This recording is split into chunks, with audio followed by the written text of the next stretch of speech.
Pics చూస్తే nude అంటే character దాన్ని బట్టి కథకు తగ్గట్టుగా నూడ్గా కూడా చేయాల్సిన సిచ్యువేషన్స్ వచ్చింది. సో ఏం చెప్తారు అంటే ఒక ఆర్టిస్ట్గా ప్రూవ్ చేసుకోవాలంటే నూడ్గా చేయాలా? ఒక ఆర్టిస్ట్గా ప్రూవ్ చేసుకోవాలంటే అంటే కథకు తగ్గట్టు అది ఆ స్క్రిప్ట్ డిమాండ్ అలా అయింది. ఎందుకంటే ఒక పర్సన్ ఒక అడవిలో ఒక 6-7 డేస్ నుంచి స్ట్రగుల్ చేసినప్పుడు తర్వాత ఈ బట్టలు అన్నీ చనిపోతాయి కదా. సో అందుకే నాకు నా డైరెక్టర్ గారు ఏమీ ప్రెషర్ పెట్టలేదు, ఇది మీరు న్యూడ్గా చేయాలి, కానీ స్క్రిప్ట్లో అది ఇట్లాంటి డిమాండ్ ఉంది.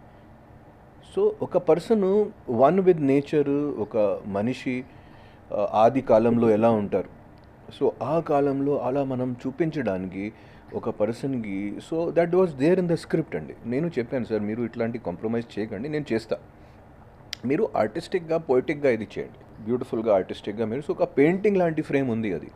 సో 100% నేను చేశాను. ఎందుకంటే మేము ట్రైలర్ రిలీజ్ చేసిన తర్వాత నిన్న కూడా ఏదో వీడియోస్ వైరల్ అయిన తర్వాత దాని కింద కామెంట్స్ వచ్చింది, ఇప్పుడు ఈ రోజు వరకు అంటే దే సెడ్ దట్ ఎవరు న్యూడ్ చేయరు, ఇది ఆల్ విఎఫ్ఎక్స్ అండ్ ఆల్.